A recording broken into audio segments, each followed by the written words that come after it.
का खालसा वाहिगुरु जी की फतेह। दोस्तों मेरा नाम परमबीर है ते मैं सिख कौम वालों थोनू एक सुनेहा देन वास्ते आया हाँ। Friends, my name is Parmbir and I come before you today as a member of the Sikh community to deliver a message. What has happened to our Muslim brothers and sisters over these last few days is outrageous and shameful, and it will be confronted with the full force of unity and strength on display here today. Yeah. But there is one thing that these attacks are not. They are not new. ये जो हमले हो रहे हैं, ये कोई नवी गल नहीं, सगों बहुत पुरानी गल है इस मुल्क दे विच. I'll share one example. My father came to this country from Punjab in 1972. Within a few months, he got his first job at a steel factory, and over the next few years, he worked as a shipper, a packer, a manufacturer, and a cab driver all across the city. At first, he lived in a basement with 3 other young men in the college and Bathurst area, and one of the things he remembers most clearly when looking back on those days are the words of the racists. Paki, go home. Paki, go home. Keep Canada white. Ship them back. Shame. Sometimes the words were shouted. Sometimes they were whispered. Sometimes the words were spray painted on walls. And sometimes he could see them in people's eyes and expressions. By the late 1970s, the words changed shape. When exiting a store alone in the Parkdale neighborhood in 1977, 2 white men threw a milk crate at my father's head amid more shouts of Paki, go home, Paki, go home. Shame. Others in our community faced similar physical assaults, while those with homes or cars had their windows smashed with bricks in the middle of the night. And it didn't matter if you were Sikh, Hindu, or Muslim. Our difference was their target. And the police, for their part, mostly supported the racists. Their investigations hardly ever led to arrests, let alone convictions, and on many occasions, the police dismissed 911 calls saying, "We are not your babysitters." Shame.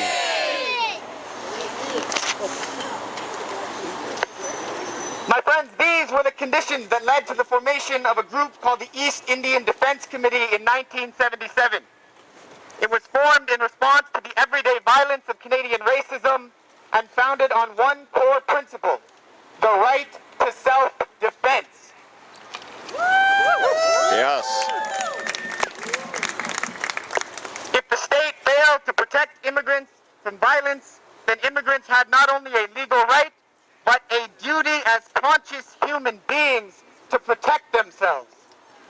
In the face of ongoing attacks, the young women and men of the East Indian Defense Committee did exactly this. They organized our people to confront the attackers head on and to build courage, capacity, and power in the community to sustain the fight.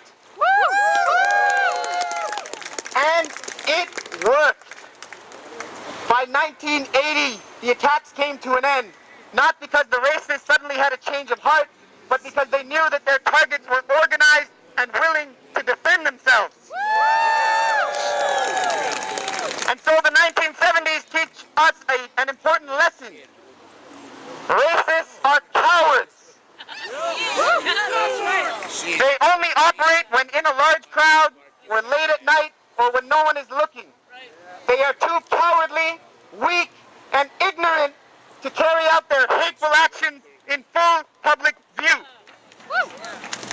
And as soon as their victims begin to push back, they flee for safety behind closed doors and computer screens. Now, the 1970s were a long time back, and we do live in different times in 2015, but we still live among cowards. Yes.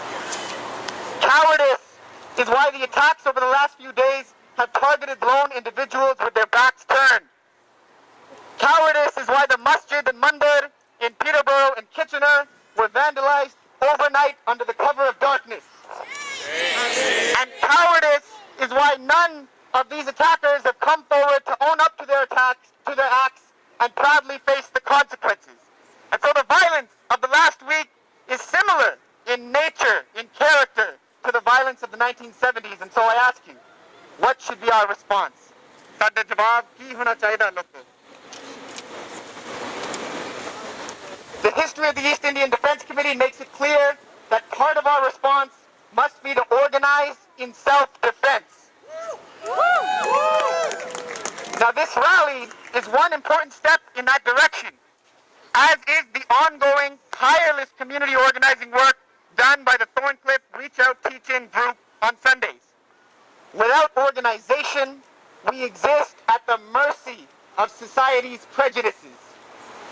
But with organization, we wrest greater and greater control over our lives and our fates, and turn even the most distant of our dreams into concrete possibilities.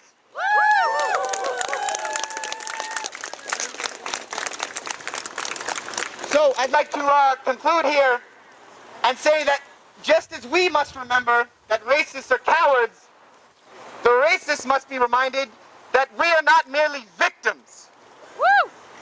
That is, even when attacked, even when spit on, harassed, beaten, excluded, our communities continue to labor, produce, and hold this society together with our sweat and our tears.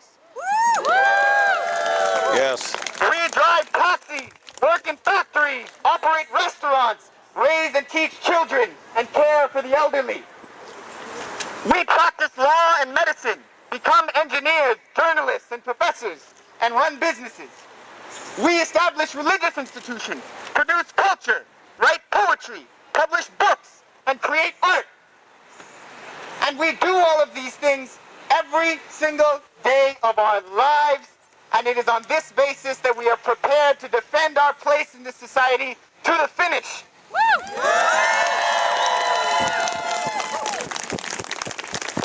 We know, finally, that we are not alone in this struggle. So, to the thousands upon thousands of Canadians who have extended their hands in solidarity, know that we welcome and embrace those hands, whatever their color, with love, respect, and reciprocity.